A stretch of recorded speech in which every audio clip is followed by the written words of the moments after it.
Halo, dan selamat datang di ruang refleksi kita hari ini. Halo. Kalau kamu melihat kalender, hari ini tuh tepat tanggal 28 Februari, akhir bulan.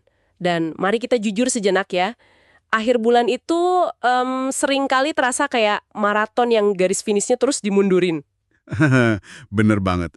Ada tumpukan tenggat waktu di meja, tagihan yang nunggu, kelelahan fisik yang udah numpuk, dan mungkin sedikit keraguan diri yang diam-diam menyelinap masuk ke pikiranmu saat kamu lagi ngelamun. Pasti ada perasaan kayak gitu. Jujur aja, di tanggal segini, kadang pencapaian terbesarku itu cuma berhasil menekan tombol snooze alarm di pagi hari tanpa ngejatuhin handphone ke lantai. Iya, itu pencapaian tersendiri loh. Kan? Jadi kalau kamu sekarang lagi duduk dengerin ini sambil menghela napas panjang, kami cuma pengen kamu tahu kalau kamu ada di tempat yang aman. Ruang ini memang khusus buat kamu. Dan perasaan lelah itu sangat-sangat valid.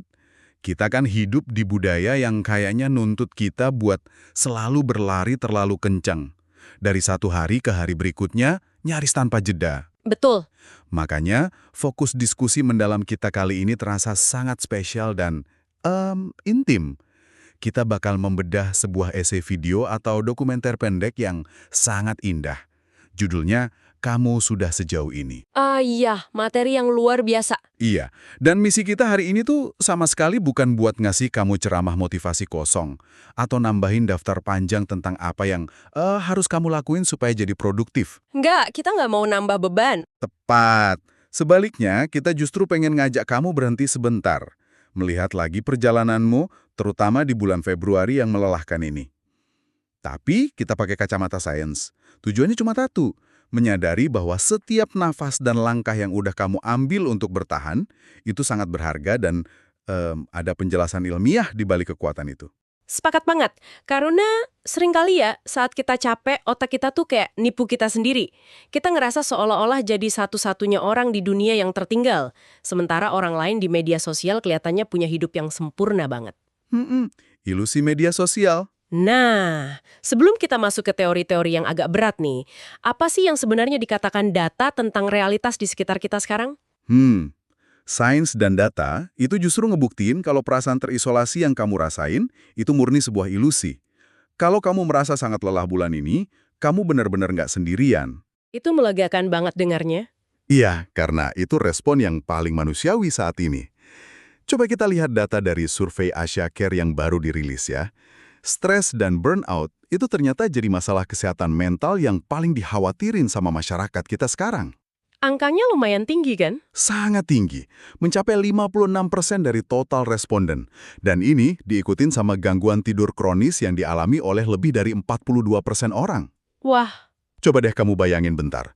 Kalau kamu lagi ada di gerbong kereta atau lagi duduk di kafe, lebih dari separuh orang yang duduk di sekitarmu itu sebenarnya lagi mikul beban kelelahan emosional yang persis sama kayak kamu. oke, mari kita bedah ini. Angka 56% itu jelas bukan angka yang kecil ya. Itu mayoritas. Tapi, di sumber data yang sama, tepatnya dari laporan kesehatan mental tahunan Naluri, aku baca ada sebuah titik terang yang lumayan ngejutin. Ini ada perbaikan signifikan sekitar 17% dalam indikator risiko kesehatan mental sejak tahun lalu. Betul. Dan usut punya usut, ini terjadi karena mulai banyak tempat kerja dan kampus yang nyediain akses bantuan psikologis atau yang sering kita sebut dengan Employee Assistance Programs. Nah, Employee Assistance Programs atau EAP ini pada dasarnya adalah layanan rahasia yang disediain institusi supaya anggotanya bisa konsultasi sama profesional secara gratis. Peningkatan 17% itu bukti empiris yang luar biasa loh. Berarti ada efek nyatanya ya? Ada banget. Itu nunjukin kalau seberat apapun kondisi fundamentalnya, ketika manusia dikasih ruang untuk memproses rasa lelahnya, kondisi psikologis itu bisa membaik. Kita punya kapasitas yang besar banget buat pemulihan. Dan langkah pertama menuju pemulihan itu seringkali dimulai dari gimana otak kita memproses masa lalu. Dengar soal memproses masa lalu, aku jadi penasaran. Kenapa sih dokumenter pendek ini nekenin banget pentingnya kita melihat ke belakang? Gimana tuh maksudnya? Ya kan kadang-kadang nginget masa lalu, apalagi bulan yang rasanya berat banget, itu jatuhnya cuma kayak buka luka lama atau sekedar bernostalgia yang malah bikin sedih. Itu pertanyaan yang bagus banget. Dalam psikologi klinis, refleksi diri yang terarah itu beda jauh sama sekedar meratapi nasib.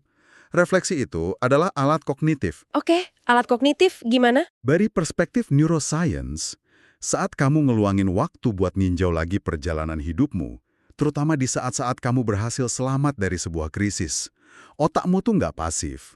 Otak mulai menyalakan dan ngaktifin jalur-jalur neural yang terkait dengan self-efficacy. Self-efficacy, keyakinan diri. Tepat. Itu adalah keyakinan inti bahwa kamu punya kemampuan untuk ngatasin rintangan. Ini secara harfiah mengubah cara kerja otakmu. Sebentar. Biar aku coba pahamin ini pakai bahasa sehari-hari ya. Berarti, konsep yang sering disebut neurogenesis dan neuroplastisitas itu ibarat otak kita lagi nanam pohon-pohon baru Iya, dan ngebuka jalan setapak baru di dalam hutan pikiran kita, gitu ya. Semakin sering kita sadar kalau kita berhasil ngelewatin hari yang buruk, jalan setapak kekuatan itu jadi makin lebar dan jelas. analogi hutan itu sangat akurat. Ilmu saraf modern itu udah nolak gagasan kalau otak manusia dewasa itu statis atau nggak bisa berubah. Dulu kan mikirnya gitu ya, otak cuma berkembang pas kecil. Padahal lewat neuroplastisitas, otak secara harfiah terus merombak struktur fisiknya. Sementara neurogenesis itu proses lahirnya sel-sel saraf yang baru. Artinya apa buat kamu yang lagi dengerin ini? Berarti usahanya nggak sia-sia. Sama sekali nggak sia-sia. Setiap kali kamu ngadepin hari yang sangat buruk di bulan Februari, setiap kali kamu merasa pengen menyerah, tapi kamu milih untuk tetap bangun dari tempat tidur, kamu tuh nggak cuma sekedar bertahan hidup. Terus apa dong? Secara biologis, kamu lagi menjahit jalur saraf baru yang bikin kamu lebih adaptif. Kamu sedang tumbuh secara neurologis tanpa kamu sadari. Realitasnya kan ada hari-hari di mana kita ngerasa sangat negatif. Wajar. Kita marah, frustasi, atau sedih sampai rasanya nggak bisa mikir jernih. Kadang dorongan harus positif terus itu malah bikin tambah muak kan? Iya banget. Dan sains sangat setuju dengan perasaan muak itu. Kamu sama sekali nggak harus mikir positif untuk bisa bertahan. Oh iya? Gimana tuh? Ada sebuah gaya coping dalam psikologi yang disebut acceptance atau penerimaan. Penerimaan ini bukan berarti kamu pasrah atau nyerah sama keadaan. Jadi beda ya sama pasrah? Beda jauh. Penerimaan itu kesediaanmu untuk tetap hadir bersama pengalaman negatif itu tanpa berusaha menekan atau ngelawannya. Kamu cuma ngakuin, ya, hari ini sangat menyakitkan dan aku sedang sangat marah. Cukup diakuin aja perasaannya.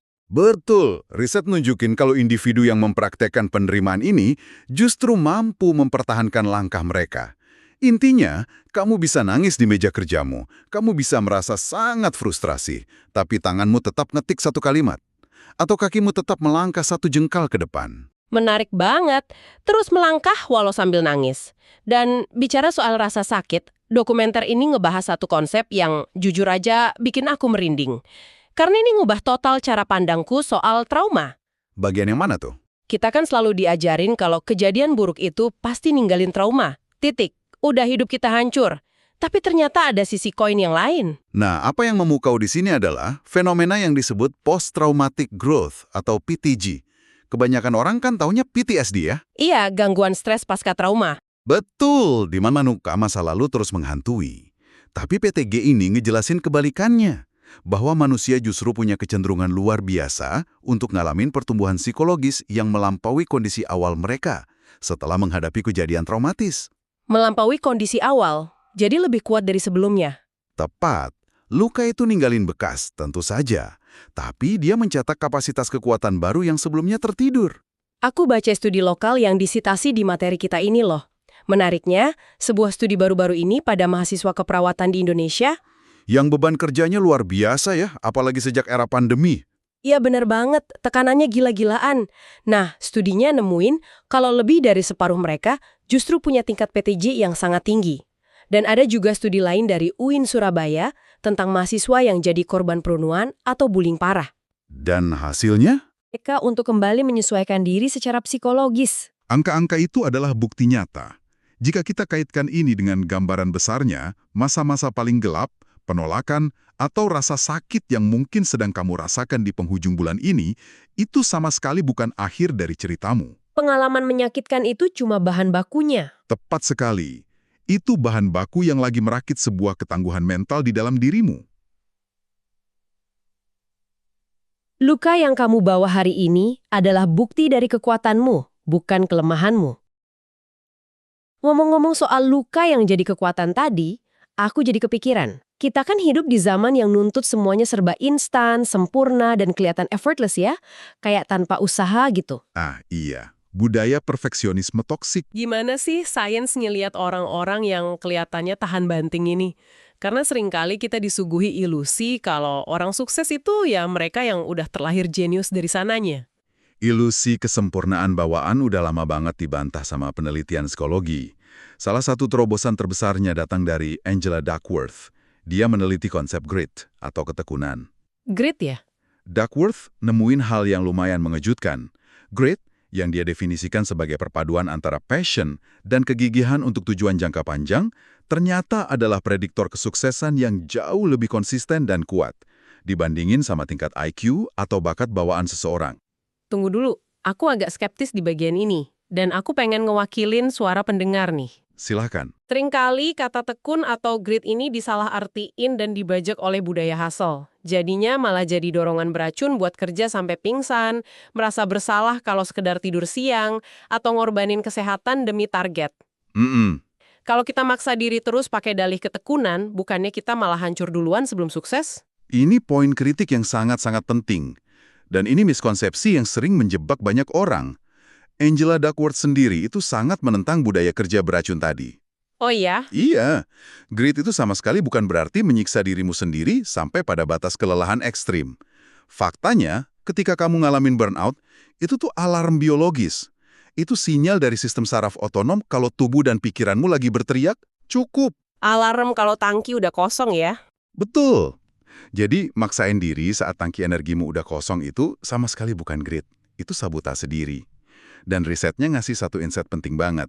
Kalimat, aku harus berusaha lebih keras saat kamu udah kelelahan, itu adalah kalimat terburuk yang bisa kamu ucapin ke dirimu sendiri. Padahal kita sering banget ngomong gitu, ke diri sendiri ya. Iya. Dan secara psikologis, kalimat itu cuma akan memicu rasa bersalah dan mempercepat kelelahan mentalmu. Jadi kalau menghukum diri dengan berusaha lebih keras itu terbukti gagal, strategi apa dong yang sebenarnya berhasil menurut sains? Disinilah muncul konsep yang mungkin terdengar paradoks, tapi masuk akal banget. Dr. Christine Neff ya, tentang self-compassion. Tepat, belas kasih pada diri sendiri. Tapi lagi-lagi aku mau jadi devil's advocate di sini. Bukannya kalau kita terlalu baik, terlalu memaklumi kegagalan diri sendiri, kita malah jadi manja, kehilangan ambisi dan nggak mau berprogres. Emang, itu ketakutan terbesar banyak orang. Tapi sains ngebuktiin sebaliknya, orang yang kejam pada dirinya sendiri justru lebih mudah menyerah karena mereka takut pada hukuman mental yang bakal mereka terima kalau mereka gagal lagi. Takut dihakimi pikiran sendiri ya? Bener. Self-compassion itu bukan tentang mengasihani diri sendiri atau nyari alasan buat males-malesan. Dr. Neff membaginya jadi 3 pilar praktis. Pertama, self-kindness. Kebaikan pada diri sendiri. Iya, coba deh kamu bayangin sahabat terdekatmu lagi nangis karena dipecat atau gagal ujian. Apa kamu bakal teriak dan manggil dia bodoh? Ya tentu enggak lah, pasti ditenangin. Kamu bakal ngasih dia teh hangat, ngasih kata-kata penenang. Nah pertanyaannya, kenapa kita nggak bisa memberikan kelembutan yang sama pada diri kita sendiri? Masuk akal sih, kita seringkali jadi kritikus paling kejam buat diri kita sendiri. Lalu pilar kedua dan ketiganya apa? Pilar kedua itu common humanity. Kesadaran bahwa penderitaan dan kegagalan adalah syarat mutlak menjadi manusia. Kamu gagal bukan karena kamu rusak. Kamu gagal karena kamu manusia. Semua orang pasti ngelewatin itu. Dan pilar ketiga adalah mindfulness, yaitu kemampuan untuk mengamati emosi sedih atau kecewa itu sebagaimana adanya. Kamu nggak menekannya dalam-dalam, tapi kamu juga nggak mendramatisasinya seolah-olah dunia bakal kiamat. Hadir seutuhnya dengan perasaan itu. Betul! Dan yang menarik, ada studi terbaru di Turki tahun 2025 ini terhadap orang-orang yang tekanannya sangat tinggi. Hasilnya, ngebuktiin kalau bersikap lembut pada diri sendiri justru secara signifikan meningkatkan ketekunan mereka yang berujung pada kepuasan hidup. Setuju sekali. Saat kita merasa aman dari kritikan kejam di dalam kepala kita sendiri, kita otomatis jadi lebih berani buat bangkit dan nyoba lagi. Ini kan sejalan sama konsep growth mindset dari Carol Dweck ya. Sangat sejalan. Di mana kita ngelihat kegagalan sekedar sebagai masalah yang harus dipelajari, bukan sebagai vonis mati atas identitas kita. Tapi, dengan satu catatan kritis dari aku nih, dorongan untuk harus selalu berkembang setiap detik itu juga beracun. Oh, pastinya. Pesan utamanya, tumbuh itu penting. Tapi memberi dirimu izin mutlak buat istirahat saat kamu hancur, itu sama pentingnya dengan pertumbuhan itu sendiri. Tepat. Dan teori-teori ini bukan sekedar mung kosong akademis di atas kertas loh. Mereka dipraktekkan langsung sama orang-orang yang berada di puncak tekanan dunia. Disinilah bagian yang sangat menarik. Dokumenter ini nggak cuma ngelempar teori, tapi ngebawa kisah-kisah nyata. Mari kita lihat Simone Biles. Dia pesenam terhebat yang pernah ada. Iya, kasusnya sangat terkenal.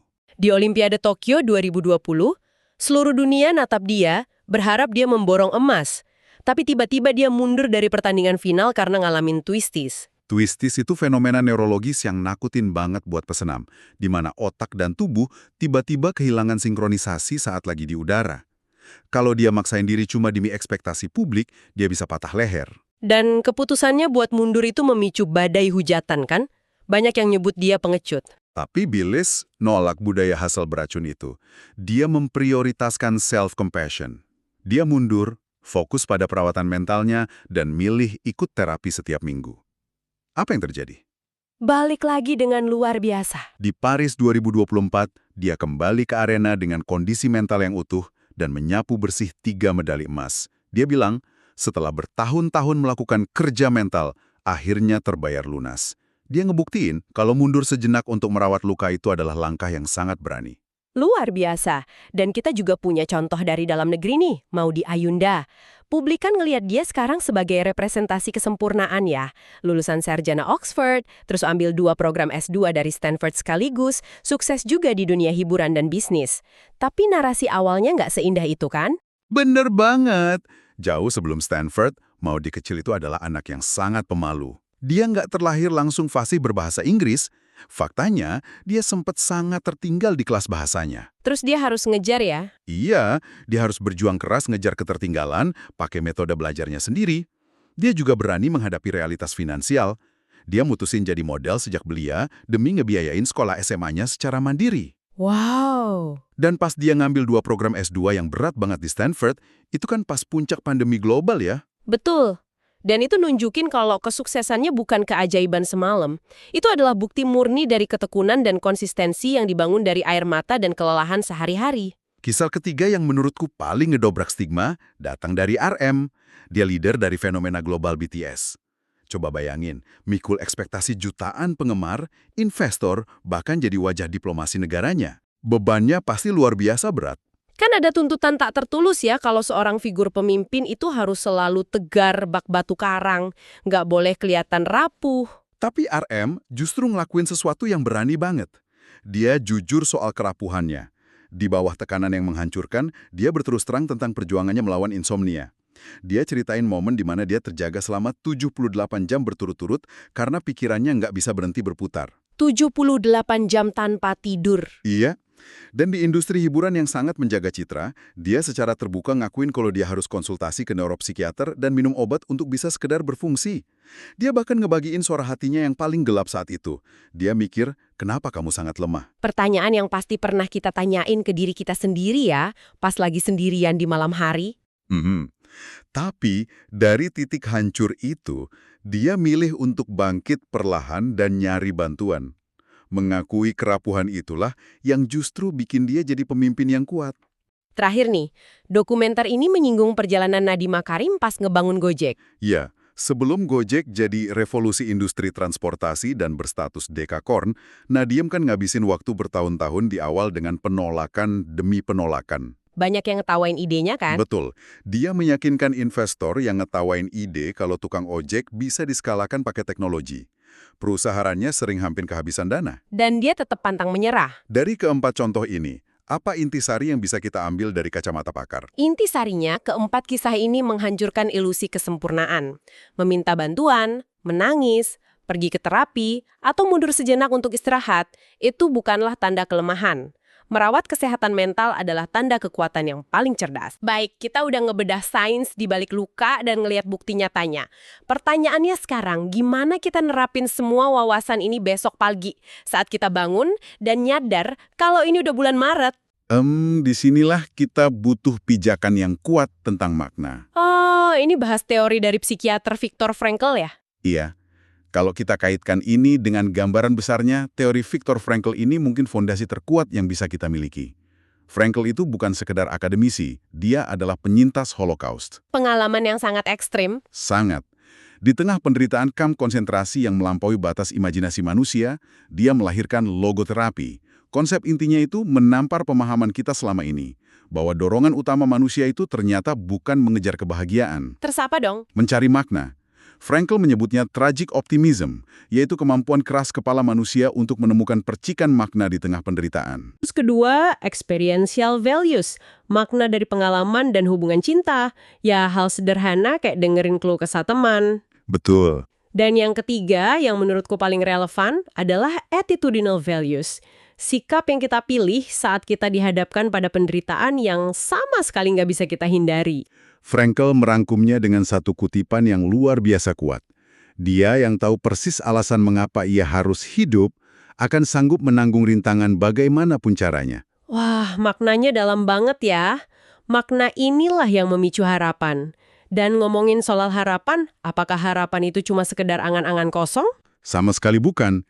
Charles R. Snyder melalui Hope Theory ngebuktiin kalau harapan itu punya sainsnya sendiri. Harapan itu punya anatomi yang presisi. Nah, di catatanku, Snyder membagi harapan jadi dua hal, agency dan pathways. Ini maksudnya gimana sih kalau dipraktekin kehidupan nyata? Terutama buat kita yang lagi ngerasa nemu jalan buntu. Oke, bayangin kamu lagi nyetir mobil. Terus jalan di depanmu ditutup karena ada longsor. Agency itu adalah bahan bakar di dalam mesin mobilmu. Itu adalah energi atau kemauan keras yang berteriak, saya bisa lewatin ini, saya nggak akan menyerah. Oke, kemauan keras. Terus pathways-nya? Tapi kemauan aja nggak cukup kan? Kamu butuh pathways. Pathways itu strategi. Kemampuan otakmu buka peta, ngelihat rute alternatif, dan bilang, oke, jalan utama tertutup, saya akan temuin caranya lewat jalan memutar. Oh, nyari strategi lain. Dan ada konteks Indonesianya nih. Studi Primasari dan kawan-kawan di 2022 memvalidasi skala resiliensi di Indonesia. Di negara kita yang rawan banget sama kejadian traumatis, mereka yang punya ketahanan psikologis gabungan dari kemauan dan fleksibilitas rute ini terbukti paling bisa bertahan. Wah, nyambung banget. Jadi, menggabungkan kemauan dan kemampuan mencari rute alternatif. Nah, untuk nyambut bulan Maret besok, dari tumpukan teori sains yang udah kita bedah ini, apa langkah nyata dan paling mudah yang bisa kita lakuin malam ini juga? Oke, kita rangkum langkah praktis dari sains ya. Ada 5 langkah. Pertama, ritual akhir bulan berdasarkan logoterapi dan PTG tadi. Malam ini, luangkan waktu nulis jurnal dengan 3 pertanyaan sederhana. Apa aja pertanyaannya? Apa aja yang udah berhasil kamu lalui bulan ini?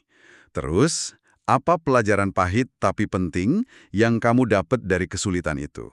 Dan terakhir, apa hal kecil yang bisa kamu syukuri? Simpel tapi manjur ya buat ngurangin beban. Langkah kedua. Tulis surat pendek buat dirimu di masa lalu. Kasih tahu dirimu di tanggal 1 Februari kemarin kalau kamu berhasil ngelewatin bulan ini. Ini ngebantu ngaktifin self-compassion-nya Kristin Neff. Aku suka banget ide nulis surat itu, kayak ngasih pelukan ke diri sendiri. Terus yang ketiga? Ketiga, besok pagi cobain mindful pause. Luangin 3-5 menit duduk diam tanpa menghakimi perasaanmu. Dan mulai ganti kosakatamu secara sadar. Ganti kosakata gimana? Kalau kamu ngelakuin kesalahan, jangan bilang, aduh aku bodoh banget. Ganti jadi kalimat, ini memang sulit, wajar aku belum sempurna. Jauh lebih lembut ya. Keempat, Pakai hope-based planning dari teori Snyder. Tetapkan satu aja tujuan kecil untuk bulan Maret yang sangat spesifik. Misalnya, baca 30 menit sebelum tidur. Lalu siapkan 2 atau 3 rencana cadangan atau pathways tadi kalau rencana awal berantakan. biar otak nggak panik pas gagal ya. Dan yang kelima, Ini yang paling penting. Cari bantuan dan bangun komunitas. Manfaatkan fasilitas EAP di kantormu atau kampusmu. Gabung sama komunitas positif. Ingat pesannya mau di Ayunda dan RM tadi, jangan menanggung semuanya sendirian. bagus banget. Jadi, apa arti dari semua perbincangan mendalam kita hari ini? Kegagalan itu sama sekali bukanlah identitasmu. Betul. Kamu punya fleksibilitas otak untuk terus tumbuh. Kamu berhak menjatuhkan diri ke kasur dan beristirahat saat kamu capek. Dan harapan itu bisa direkayasa secara ilmiah. Mengingat semua badai yang kamu kira nggak bisa dilewati sebelumnya, Nyatanya, kamu masih di sini. nyatanya kamu masih di sini, mendengarkan kata-kata ini. Dan ingat satu pesan penutup dari Viktor Frankl yang sangat meneduhkan ini. Bahkan dalam kondisi yang paling sulit dan menyiksa sekalipun, kamu punya satu kebebasan yang gak akan pernah bisa direbut oleh siapapun. Yaitu kebebasan untuk memilih bagaimana kamu merespon situasi tersebut. Pilihan ada di tangan kita. Bawalah harapan ini ke bulan Maret. Dan malam ini, sebelum kamu memejamkan mata, tanyakan satu hal pada dirimu sendiri. Jika kegagalan dan air mata di masa lalu telah membentuk kebijaksanaanmu hari ini, versi luar biasa seperti apa dari dirimu yang saat ini sedang dibentuk oleh kelelahanmu bulan ini? Terima kasih sudah bertahan.